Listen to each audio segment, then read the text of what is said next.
Primeira carta de João,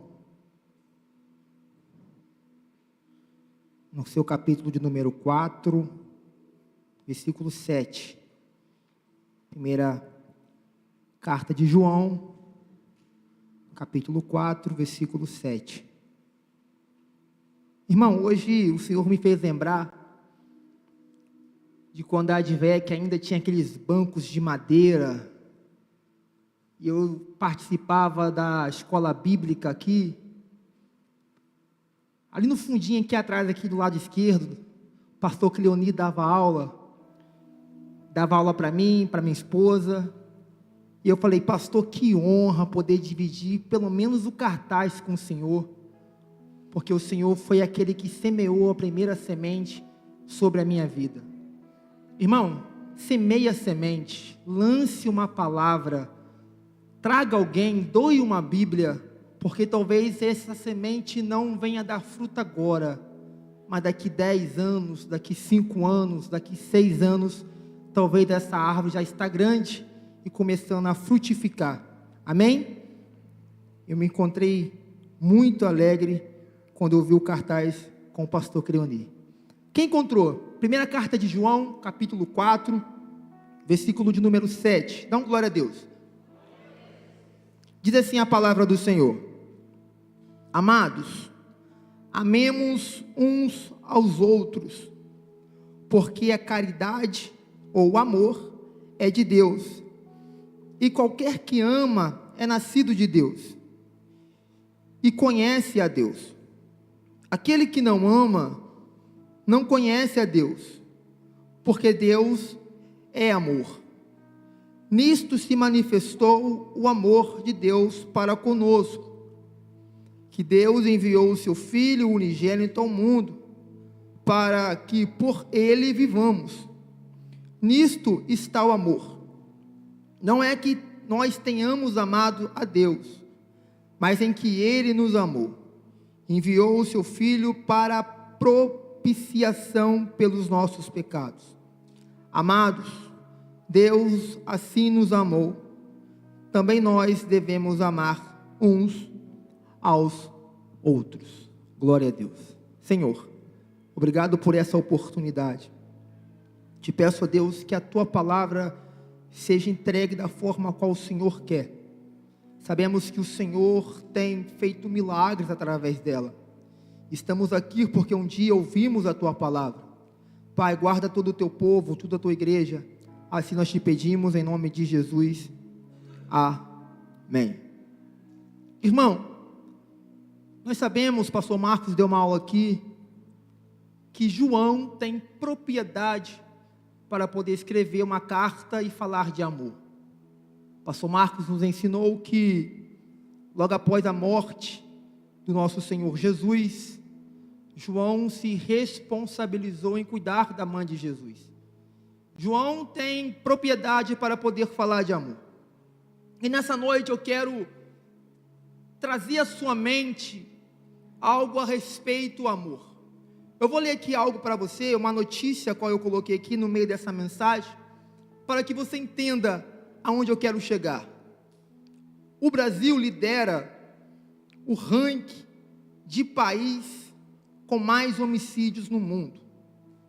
Conforme o estudo global sobre homicídios em 2023, divulgado no final do ano passado pela Organização das Nações Unidas, a ONU, somente em 2021, o período ao qual se refere aos dados, o país registrou mais de 45 mil assassinatos. Apesar dos números, é chocante ver casos de extrema crueldade que acontece ao Brasil afora. Nos últimos dias, a população foi bombardeada com notícias de casos que suscitam a seguinte questionamento: aonde a sociedade vai parar? Um deles aconteceu em Fortaleza, na última terça-feira. Francisco Misael Souza da Silva, de 29 anos, foi morto a tiro e teve a cabeça decapitada dentro das dependências do hospital Instituto Dr. José Frota. O corpo da vítima, que trabalhava no setor de alimentação da unidade de saúde, ficou caído no refeitório do hospital. O suspeito fugiu, mas em poucas horas depois acabou sendo preso. De acordo com a investigação policial, o crime teria sido motivo de ciúme. Em Guarapari, a polícia prendeu 3 suspeitos de participação na morte da jovem grávida de 20 anos, no último dia 19. O ex-patrão da vítima, que está preso, é apontado como mandante do crime. Segundo a polícia, Nadiane Santana engravidou do patrão, que não aceitava a gestação.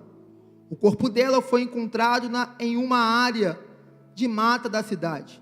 Em Vitória, no Espírito Santo, um advogado matou um empresário após uma discussão iniciada por causa de um cachorro da vítima que estava passeando pela rua sem coleira.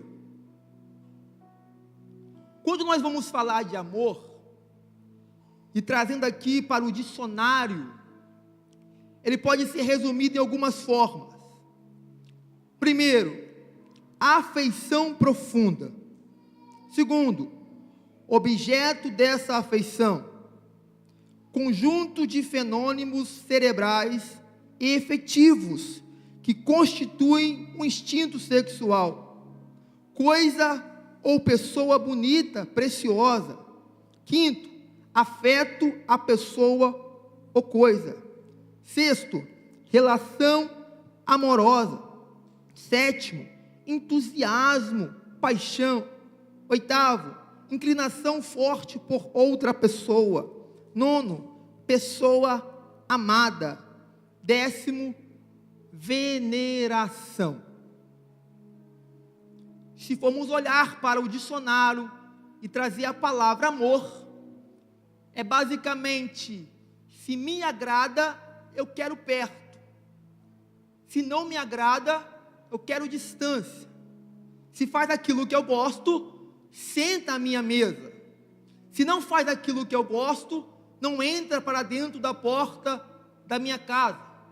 Trazendo à luz do dicionário, o amor é algo que nós aproveitamos quando queremos, mas quando não queremos mais, nós descartamos, botamos para longe, desprezamos, deixamos de amar, porque é algo que nós queremos perto, mas em qualquer momento não queremos mais. Trazemos para perto, mas a partir de um certo momento afastamos de nós. Segundo o dicionário, o amor é basicamente, enquanto eu quero, fica. Quando não quero mais, eu afasto. Mas se a gente for olhar para a bússola do cristão, a bússola do ser humano, a bússola da igreja de Jesus, Gálatas capítulo 5, versículo 22 e versículo 23, vai dizer assim: mas o fruto do Espírito é amor, gozo, paz, longanimidade, benignidade, bondade, fé, mansidão, temperança. Contra isso não há lei. Embora o amor seja um aspecto do fruto do Espírito, também é uma evidência de um novo nascimento. Então, se outrora eu era funcionário, me agrada, trago para perto. Deixou de me agradar, eu afasto. Depois que eu me tornei uma nova criatura em Cristo, não vale mais as palavras do dicionário. Me agradou, quero perto. Me desagradou, eu oro por ele. Me desagradou, eu intercedo por ele. Se levantou contra mim, eu busco o Pai para que abençoe ele. Porque segundo a Bíblia Sagrada, o amor é um fruto de uma nova criatura, da pessoa que você não é mais, mas na pessoa que você se tornou em Cristo Jesus.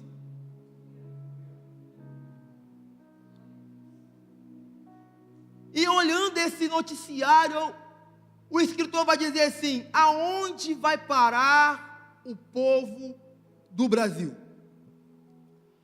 Aonde irá parar a população por falta de amor? Aonde vamos parar? Porque se por causa de um cachorro, um advogado que estudou para defender alguém, mata o dono do cachorro. Se por causa de uma terra, por causa de uma cerca que divide uma terra, a guerra entre os irmãos, por causa de uma notícia ou por causa de uma promoção no emprego, o irmão se levanta contra o irmão. Aonde irá parar o povo do Brasil ou o povo do mundo por falta de amor? Mas Carlos, o texto que você leu, João está escrevendo para a igreja. Sim, irmão. E a notícia que você deu lá de fora, eu sim também, irmão. Mas nós somos luz em meio às trevas. Sol que ninguém dá valor, mas quando falta o sal no tempero da comida, sente-se falta dele. Você não pertence ao mundo, mas você é luz em meio às trevas. Você não pertence ao mundo, mas é você o tempero que traz vida para quem está no mundo. Você não pertence a este lugar, mas você foi lançado aqui como um ceifeiro, como homem, como mulher que deve viver o amor, pregar o amor, dizer do amor, porque o amor se fez carne para que você e eu pudéssemos continuar. Aonde vamos parar por a falta de amor? Em João 4, versículo 8, versículo 7, perdão, vai dizer, 1 João 4, versículo 7, amados, amemos uns aos outros, porque o amor é de Deus, e qualquer que ama é nascido de Deus.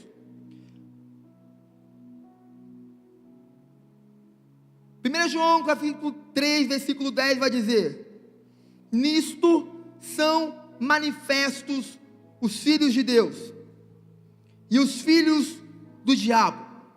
Qualquer que não pratica a justiça e não ama o teu irmão, não é de Deus. Então deixa eu liberar uma palavra para você aqui neste momento. Se você que frequenta a igreja, entrega seu dízimo, entrega a tua oferta, louva o Senhor, engrandece o nome do Senhor, mas se você não ama, a palavra diz que você não é filho de Deus. Porque a Bíblia vai dizer que aquele que nasceu em Cristo, nova criatura, as coisas velhas se passaram e eis que tudo se fez. Então se você nasceu em Cristo, você deve amar, irmão. Você deve perdoar, irmão. Deve chegar até aquela pessoa que te ofende e dizer, eu te perdoo. Ou melhor, me perdoa. Porque se você não tem a capacidade de liberar um perdão e amar, a Bíblia diz que você não é filho de Deus. E talvez essa falta de perdão, ou a falta de amor, ou de chegar a essa pessoa, que te impede de viver algo novo na presença de Deus, que te impede de testemunhar o que Deus faz na igreja dele, que te impede de avançar e proporcionar para a tua família a mudança que o poder de Deus fez na tua vida. Ir até aquela pessoa e perdoar, ir até aquela pessoa e pedir perdão, ir até aquela pessoa e dizer, eu te amo.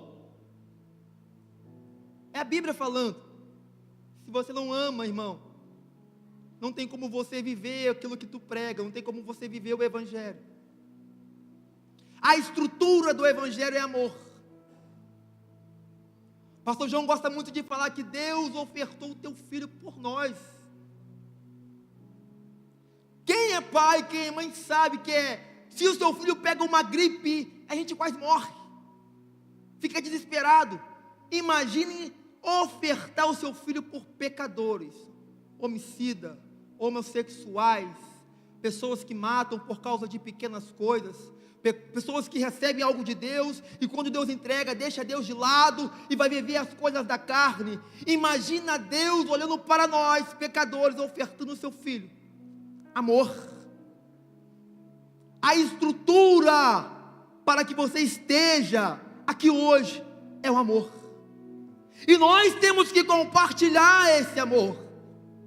Temos que doar este amor. Continuar vivendo, porém pregando, exercendo esse amor. Você está aqui hoje por causa do amor. Você levantou, você viu seu filho, você deu um beijo no seu filho e falou que ama ele por causa do amor. Você conseguiu chegar até a igreja às 6:30 da noite por causa do amor. Você está ouvindo a palavra sendo pregada nesta noite por causa do amor. O amor, irmão, é a fonte para que você e eu estejamos aqui nesta noite. 1 João 4,8 vai dizer: aquele que não ama, não conhece a Deus, porque Deus é amor. A mesma carta, no capítulo 2, no versículo 4, vai dizer: aquele que diz, eu conheço, e não guarda os seus mandamentos, é mentiroso, e nele não há verdade. Você que estuda a Bíblia, você sabe que a Bíblia interpreta a Bíblia. A Bíblia explica a própria Bíblia. A Bíblia completa a Bíblia. E a Bíblia vai dizer, no capítulo 4, versículo 8, que aquele que não ama, não conhece a Deus. Mas, qual é o sentido então? De falar que ele ama, que ele cura, que ele liberta, que ele transforma, que ele entra no cativeiro, que ele entra no cárcere, que ele quebra a corrente. Mas a gente não vive isso. Qual é o sentido de eu falar que ele liberta, mas não vou aonde tem um cativo e estender a mão para ele? Qual é o sentido de eu falar que ele é amor, e na primeira oportunidade eu arrumo uma guerra? Qual é o sentido de eu falar que ele transforma, mas em vez de eu estender a mão para o meu irmão, na primeira oportunidade eu falo mal dele? A Bíblia diz: se eu não faço aquilo que a palavra fala, eu sou mentiroso e não há verdade em mim. É uma noite de despertamento para nós. Precisamos nos despertar. Você não foi lançado aqui, irmão, por acaso. Você não foi lançado aqui só por um momento. Você não foi lançado aqui sem propósito. Foi depositado sobre você uma grande responsabilidade. Qual a responsabilidade, Carlos? Pescar a alma, interceder pelas vidas, ganhar vidas para o reino do céu. Qual foi a responsabilidade, Carlos? Levar o evangelho a toda criatura. A palavra diz que quem crê e se batizar será salvo. Então qual é a sua responsabilidade? Passar a mão na palavra do Senhor e começar a dizer no seu trabalho: Jesus te ama. Hoje você está no tráfico, hoje você está no pecado, mas amanhã o Senhor te fará um colhedor de alma. Hoje você está até roubando, mas amanhã você vai dar testemunho o que Deus fez no meio da tua casa. Hoje você está no leito de morte, na cama do hospital, mas eu profetizo sobre a tua vida, profetizo libertação. Você é um agente do céu em meio a essa terra. Você tem a responsabilidade de levar o amor, de pregar o amor, de falar do amor, porque você está aqui hoje, porque Ele amou você, porque Ele entrou na tua causa, Ele entrou na tua causa e te deu a oportunidade de ser o agente nessa terra. Você tem essa responsabilidade. Você tem essa responsabilidade. Qual foi a última vez que você falou de Jesus na sua escola? Na sua faculdade? No seu emprego? Qual foi o dia que olharam para você e viram algo diferente? Esse rapaz é diferente. Eu trabalhava numa empresa, irmão. Saí dessa empresa, depois de um tempo voltei para ela de novo. E o Carlos é muito espontâneo, o Carlos ri para todo mundo, o Carlos brinca com todo mundo. E a moça falou assim: rapaz, você é diferente, né? Você é crente? Eu sou crente. Mas os crentes que eu conheço não riem, não brincam. Eu falei: irmã, ser crente não te priva de ser feliz. Ser crente não me priva de te convidar para ir à igreja. Ser crente não implica comigo por te abraçar e te dar um conselho. Ser crente não me priva de poder comer um arroz com feijão, comer um pão aqui com você e falar do amor de Cristo. Pelo contrário, ser crente me obriga a fazer isso. Aí eu lhe pergunto, aí tem um amigo que trabalha nessa mesma empresa e é evangélico também. Ele falou: Carlos, mas ela nunca falou que eu era diferente. Irmão, está no meio deste mundo. Não é só porque você está no meio deste mundo que você pertence ao mundo. Você está no meio deste mundo, mas você pertence ao amor. E o interessante, que no versículo 10, vai dizer assim: nisto está o amor. Não que nós tenhamos amado a Deus, não, mas em que Ele nos amou e enviou o seu Filho para a propiciação dos nossos pecados. Não foi você que escolheu a Deus. Não foi você que decidiu: eu escolho você, Senhor, não. Ele nos amou primeiro. O amor nos amou primeiro. O amor decidiu nos dar o direito de amá-lo. O amor nos deu a oportunidade de falar dele. Aí eu torno a minha pergunta: qual foi a última vez que você falou dele? Faz uma autoanálise na sua vida. Carlos, já tenho 2 anos que eu não ganho ninguém para Jesus. Carlos, tem 2 meses que eu não falo do amor dele na empresa. Carlos, já tem 2 semanas que eu não consigo falar dele, não consigo pregar para ninguém. Faz uma autoanálise. E isso não é só para obreiros, é para a igreja.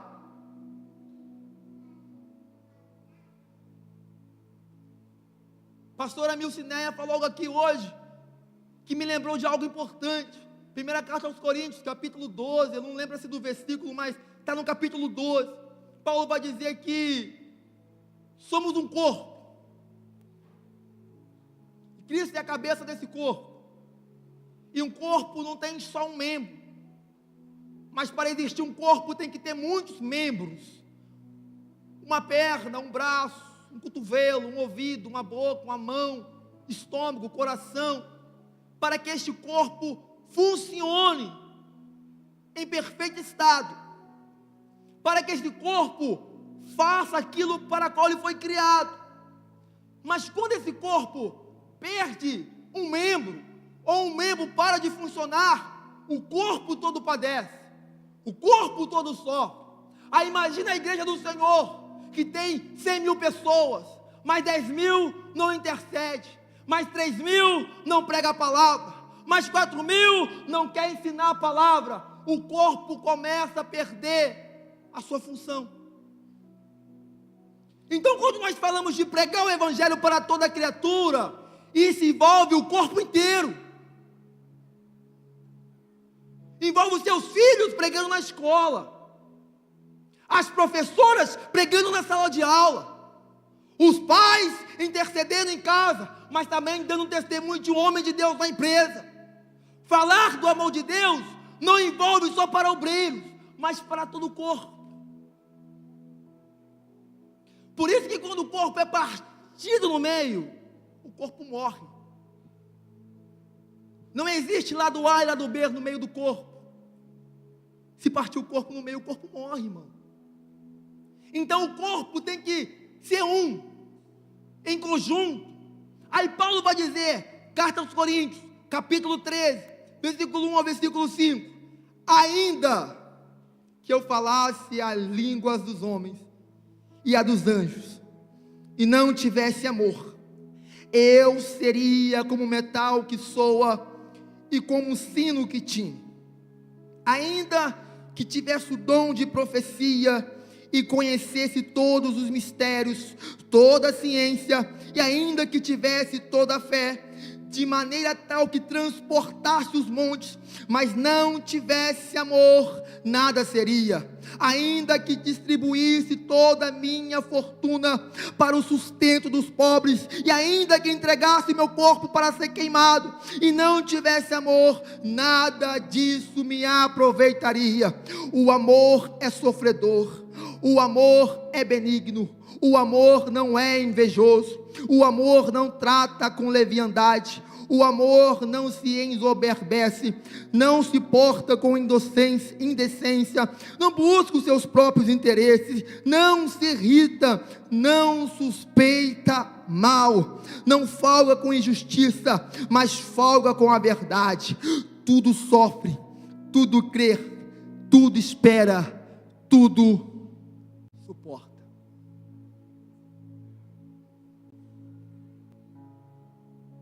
Ele vai dizer, se eu tivesse todos os dons, versículo 1 e versículo 2, das cartas aos Coríntios capítulo 13, e não tivesse amor, porque o amor é o maior dom que existe. Se eu entregasse a minha fortuna e meu corpo para ser queimado, fala de oferta, mas oferta sem amor não serve de nada. O amor não busca os seus próprios interesses, mas o interesse do reino. O amor não trata com falsidade, não se ensoberbece, mas o amor, irmão, tudo suporta, tudo crê, tudo espera. Carlos tem orado já tem 10 anos, tudo suporta, tudo crê, tudo espera. Carlos tem intercedido, tudo suporta, tudo crê, tudo espera. Irmão, amor suporta, irmão, amor crê, irmão, amor, ele espera. Então eu te convido nessa noite, continue amando, continue evangelizando, continue trabalhando. Eu te convido nessa noite, continue amando aquela pessoa que te persegue. Por que, Carlos? Porque o amor suporta a perseguição. Se Paulo não suportasse a perseguição, se João não suportasse a perseguição, se os mártires não suportassem a perseguição, você e eu talvez não estaríamos aqui. Por que, Carlos? Porque mesmo sendo perseguido, a palavra foi lançada. Paulo, preso no cativeiro, escrevia as suas cartas e mandava carta. Eu estou preso, mas a carta em forma de amor está indo. Eu estou sendo perseguido, mas a palavra continua indo. Eu estou cansado, eu estou aflito, mas continuo dobrando meu joelho e amando a palavra e amando o evangelho. Estou, Carlos, passando por dificuldade.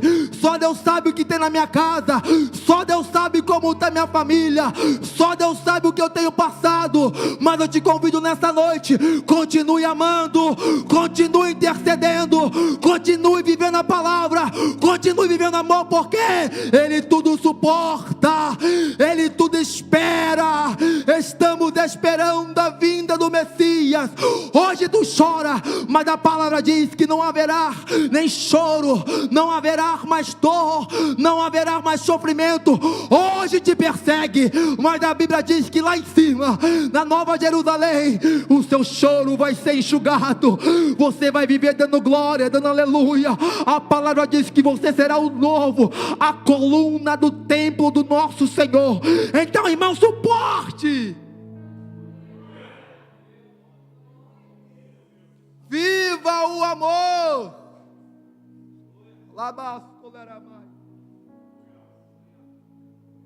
Você tem a responsabilidade de passar isso adiante.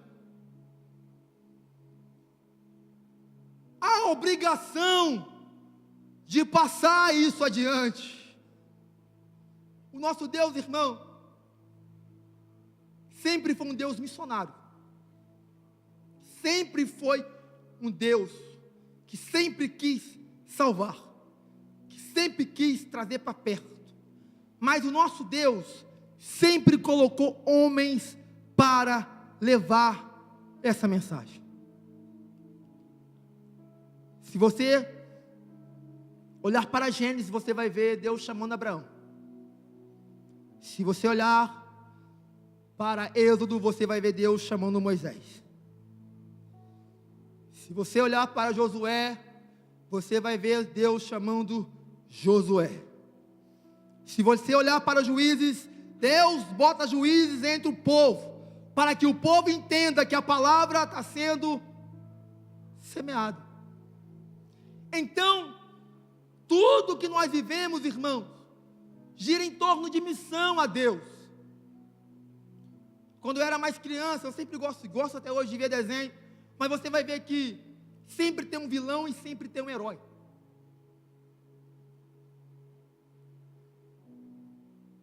Na minha época tinha Meninas Superpoderosas, As Três Espiãs Demais, Power Rangers, mas sempre eles tinham a obrigação de salvar o povo do mal, a sociedade do mal. O nosso Deus sempre usou algo para chamar a nossa atenção, para salvar alguém. Super-Homem, Homem-Aranha, Batman, Robin, sempre girou em torno de um povo estar em perigo, ter um vilão para matar o povo e um herói para salvar este povo. Você tem essa obrigação.